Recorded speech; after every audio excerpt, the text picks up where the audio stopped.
let me talk about a few things, and I'm going to try to deliver the messages in the most delicate way that I can, okay? And just bear with me.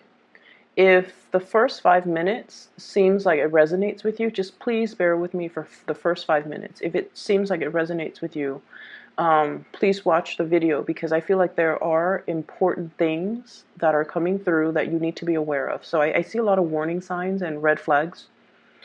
And if it doesn't resonate, then of course, stop watching, and you can find other readers on YouTube. But I feel like there are some important messages that are coming through that you might need to hear in this reading. So if it pertains to you, please bear with me for the first 5 minutes and then move forward, okay? So first of all, what I see is I see this man. He's gliding, and he has these artificial wings on, and he's gliding over mountains, over trees, and I feel like he's some type of a self-proclaimed like superhero. And he's looking around for signs, looking around for people who might be in danger, or he's just scoping the landscape, trying to find exciting things to look at. And then he hears like a help, help, help, like a distress signals. He hones in, and then he sees this woman. She's like a damsel in distress. She's stuck in this tiny little crevice on the side of the mountain. There's probably like probably 2 feet, 2 feet of space. So she's stuck there on this crevice, and there's only 2 feet of space. And it's the side of the mountain. She doesn't know how to get down. She doesn't know, there's no way for her to climb back up to the cliff. There's no way for her to climb down, because it's a really, really far drop, okay? And then he sees her. He's all like, okay, I'm going to go save you. Hang in there. He lands on the crevice, 2 feet crevice. And then he goes, okay, I'm here, I'm gonna save you. And then he tries to, get her away. And then he realizes, I have these artificial wings. I need a little bit of a running start before I can take off and soar. But the crevice is only 2 feet wide. It doesn't give him enough room to run, to gain momentum, and to get traction in order for him to, especially, glide, okay? And so we're in a little bit of a quandary here. So the scene kind of cuts out. So what I'm feeling happening here, and the later part of February, you're definitely in a very, very generous, self-giving type of a mood, okay? We have here the Six of Pentacles. This is a card about generosity, wanting to help people, wanting to assist people, wanting to dish out advice, wanting to give financial assistance to others who might be in a less fortunate situation. I see this for a lot of fire signs. You guys want to right wrongs. You guys want to balance out injustices in the world. So I feel like this is a very magnanimous, loving, selfless energy about you. And you do a lot for other people too. And I feel like, going back to that image, it seems as if you're giving into a situation, or you're trying to help somebody, but the Magician in the reverse, you might not exactly know how to go about it the right way, or they're only giving you a piece of the story and they're not giving you the complete picture. Okay, so there are two things at work here. The first thing is that, yes, you want to communicate and you want to be physically available to offer assistance in a situation. But in the process of offering assistance, in the process of giving that helping hand, like physically jumping in and helping somebody, you need to assess your surrounding, you need to assess your environment, and you need to make sure there is an exit strategy. Okay, so then what starts out as you going in to help this woman who's stuck on the side of the crevice of the mountain, then you both become stuck. Okay, so I feel like there's a situation here where we have to be a little bit more strategic. The Magician, this is somebody who knows the ins and out of a situation. They've already mastered the situation.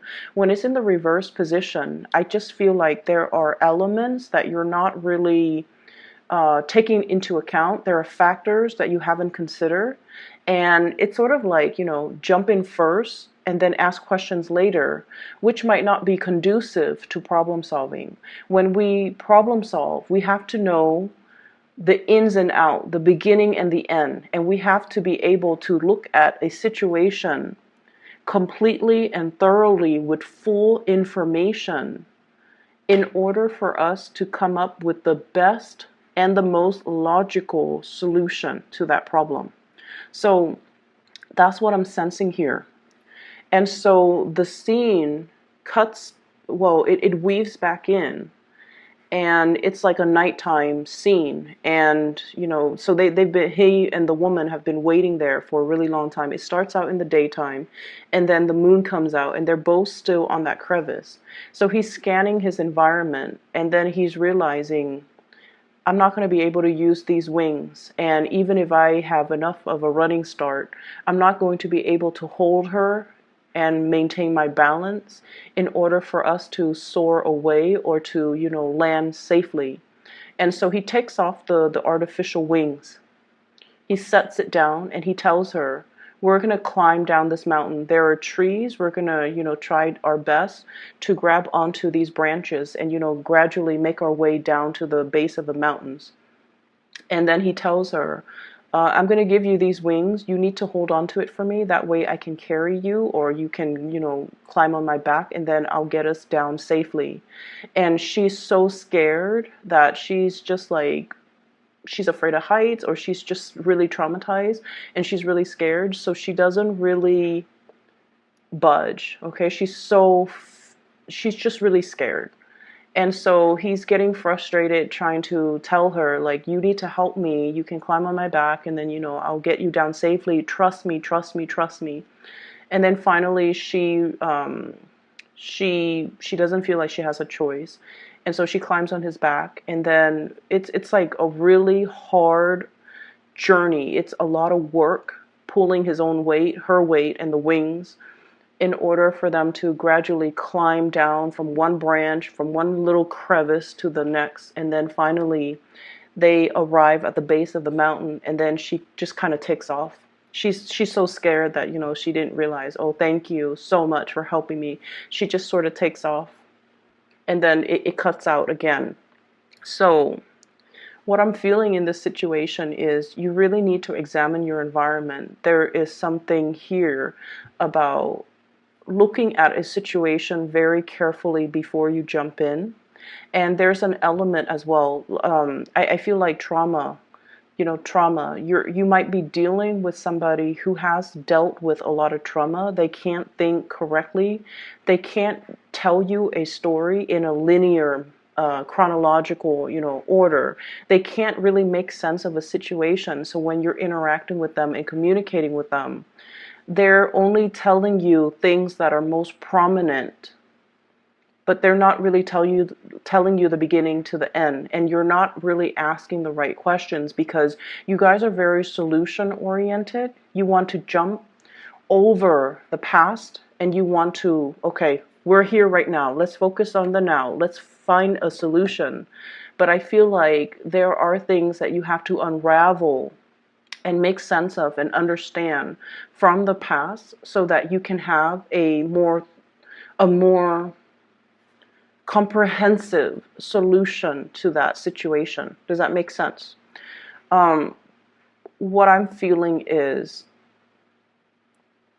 I feel like for many of you, you're trying to get around a situation. Like there is a blockage in front of you. You're trying to get around it. And for some of you, legal issues. For others, I'm seeing institutions like, I'm seeing for many of you, like this is the card that came through, the Hierophant in the reverse position. It's a situation where the structure is very, very rigid, but there are a lot of loopholes. There are a lot of strategic maneuvering that you need to make in order for you to get around the situation. So if you were to kind of like attack it head on, you're not going to be able to gain traction. However, if you were to go back and look at the laws, look at the rules, look at the regulations, look at how things have been done in the past, look and study up, okay? He's reading a book here, so I feel like studying up, researching, being able to figure out logically how one thing connects to the other so that you can have full information before you can take on this task. So I feel like on the one hand, you want to help another person, you want to help a situation, you want to make a situation better. But in the process of getting involved, you find yourself very like pulled in, and you find yourself possibly emotionally swayed by another person, by their sob story, by the things that they're telling you, and I feel like you're only hearing things from their perspective. And yes, you're very generous and you want to help, but this situation can land you in hot water, so you need to be very, very, very careful about other people's intentions, what they're telling you, and whether or not they're telling you information that is important, or they're telling you information that is very subjective because not because they're manipulative. I don't sense that. But because they could be dealing with trauma, and they could be giving you information that they think is important, but that doesn't really add to the fact finding that's necessary to arrive at a good solution. Does that make sense? Um, I'm going to give you an example because I have some things that are coming out. Okay? So I feel like somebody is telling you the law says this, but I want you to do this. And there's some deviousness or there's some evasion of the law. Okay? Either for financial gains or either to gain something. And in your mind, there are some red flags that are going off like, no, this is wrong because it's against the law. But I also feel like they're coming up with a very persuasive argument.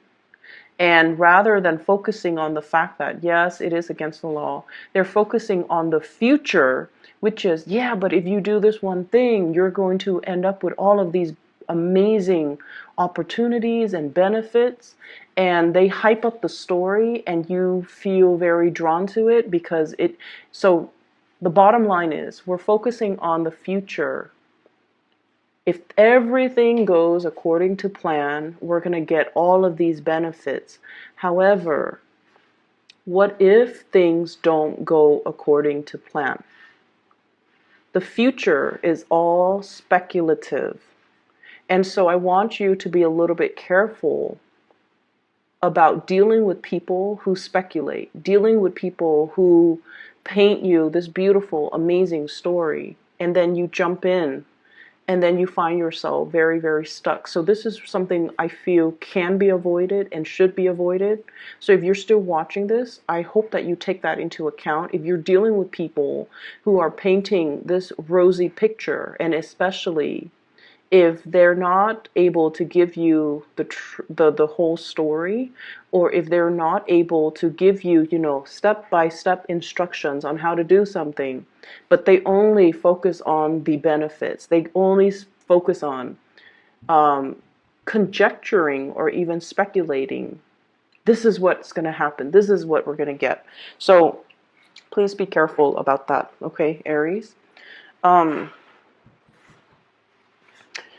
So going back to the message, the image that I saw, okay, and this woman, she's distressed. I feel like he spent the whole day, okay, he was stuck there, he found himself stuck, and then nightfall comes, and then he was very much focused on the solution. And I feel like the important question that is relevant, but that was not asked, was, hey lady, how'd you get on this side of the mountain? Did someone drop you here? Did someone retaliate? Did you do something bad? How did you find yourself on this tiny little crevice in the middle of nowhere on this mountain? I feel like that was a question that needed to be asked. How did you get yourself in this situation? Okay, and then the fact is that he helped her. He pulled her weight, he pulled his own weight, he helped her down the side of the mountain, and then she just takes off without a thank you, without, that gratitude, without and she might have taken his wings too. I believe she was holding on to his wings.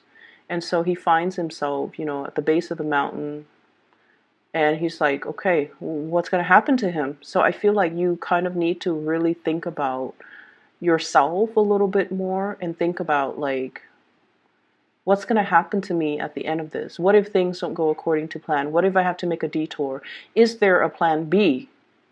Are there ramifications? Are there, pitfalls? Are there things that I can do differently to get the same results? So there are a lot of questions that I feel are not being asked, and there are a lot of things that I feel are not being planned accordingly.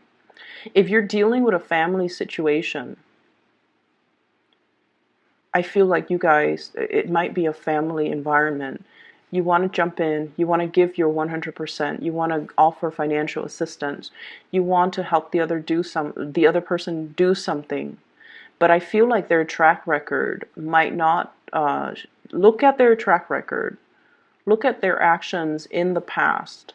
Don't look at the things that they're hoping to achieve. Look at what their track record says about their ability to follow through, their ability to be truthful and honest, and to, implement plans, and to be self-sufficient, and to do things on their own. Because I feel like some of you might be giving financial assistance to a person because they're like, oh, I've got this great business idea.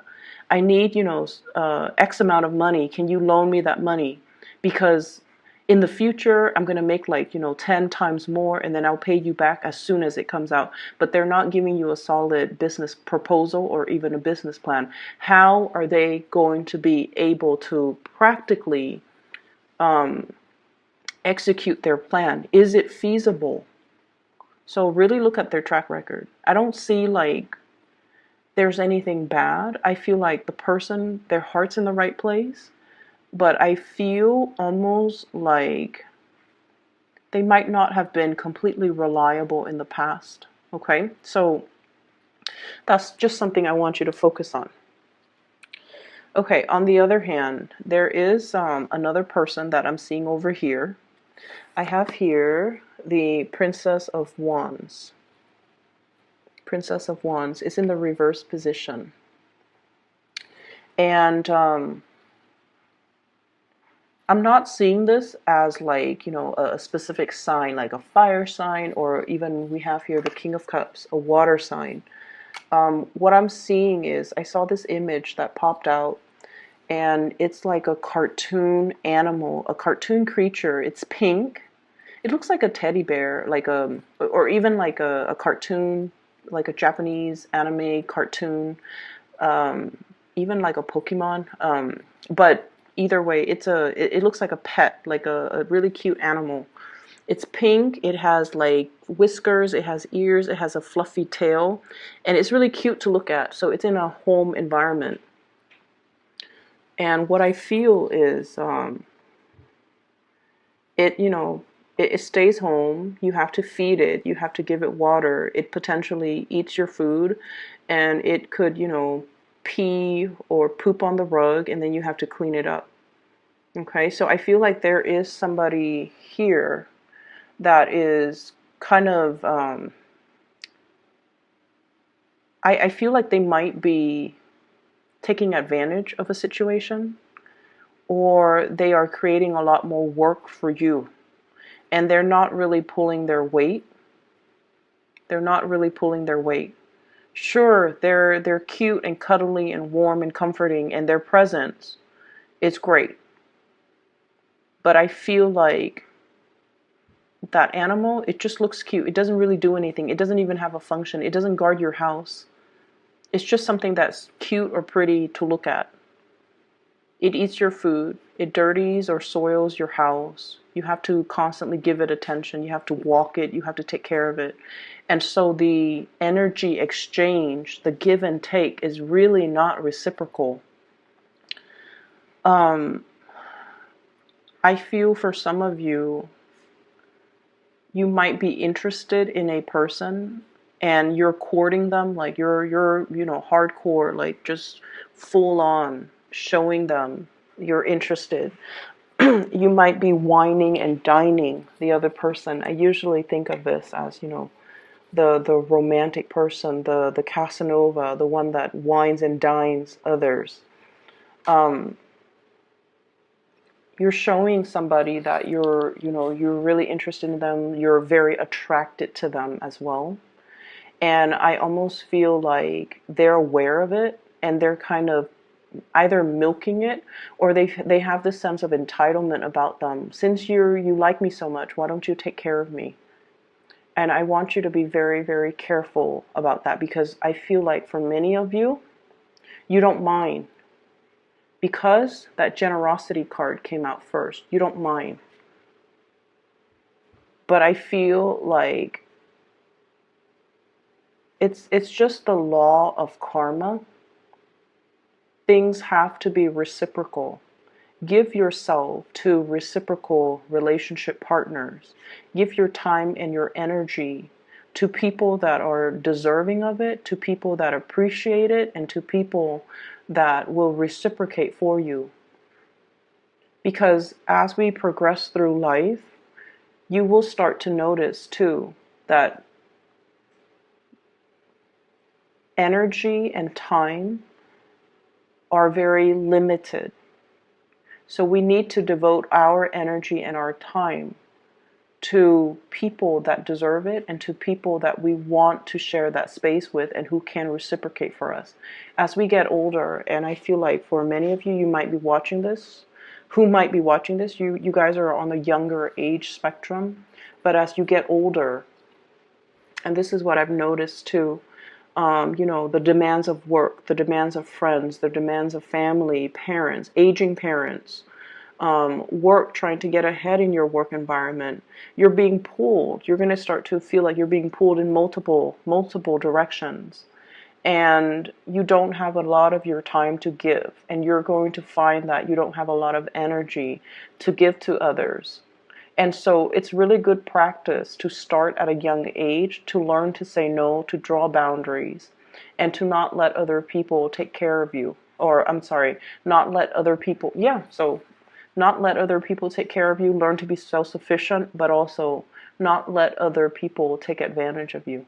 Okay? And then for some of you too, this could be your energy, the the Page of Wands. And there's somebody who's very, very, very much interested in you. They're like really attracted to you, really, really interested in you. They either want to take care of you, like, I feel like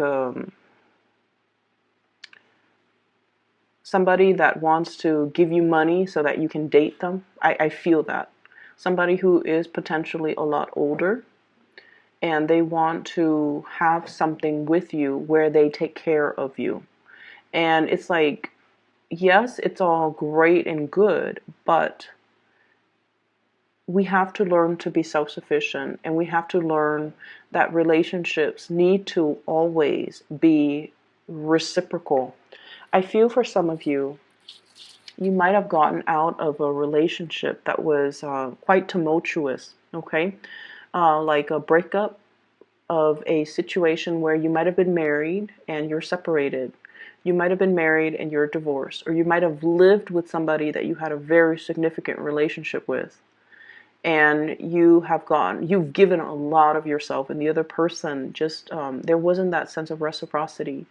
And you're a little bit jaded, and you're meeting somebody new who adores you, absolutely adores you.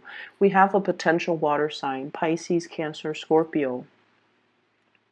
And I almost feel like, I feel like you might not love them 100%, but you've been jaded. So you're just like, I'm going to go with this relationship because this person loves me more than I love them. And as a result of it, they're never going to leave me because they love me more than I love them. And so you feel like there is a safety and security in that differential between who loves who more. If they love me more, they're not going to leave me. And so you stay in it, even though your heart is not 100% complete in that union. Does that make sense? I feel there is an apology with a person from your past. They're coming to you and they're offering you an apology.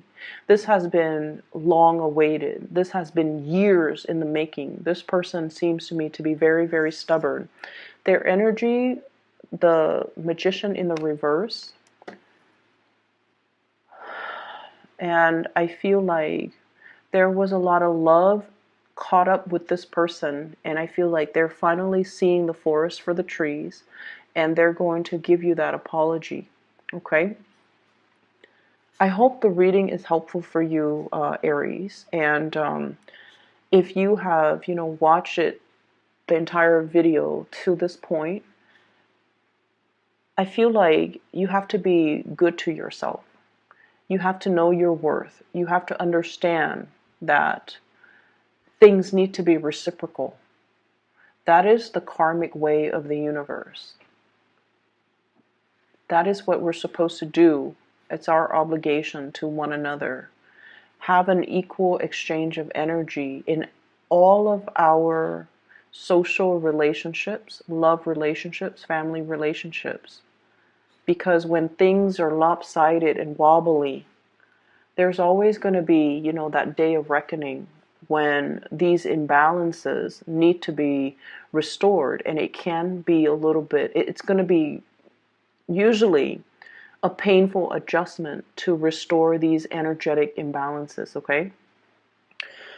Your day of reckoning here is coming because we have here the Judgment card, communication, contact, and we have this situation here. This is the Knight of Pentacles, and I feel like somebody is coming in because they want to offer an apology. And I feel like you've had a really long but also painful history with this person, Three of Swords. And they are aware of their actions in the past. And I feel like, with every type of an interaction, it requires, like, it takes two to tango, right? They're aware that they made some mistakes. They're aware of their actions. They're aware of how the things they did and the things they say affected you. And so I feel like you have a long-awaited apology that's coming through. I hope this reading is helpful. Once again, final announcement, I promise. If you are still emailing me regarding private readings, I'm no longer doing private readings. I do have a colleague. Her name is Bridget, and she is a phenomenal psychic. I've consulted her over the years. She has been incredibly accurate. I've recommended her to everyone that I know, and so I highly recommend her. I've included her information in the description box below, so if you'd like to reach out to her, please do so. Okay, take care of yourself, and I'll see you guys next month.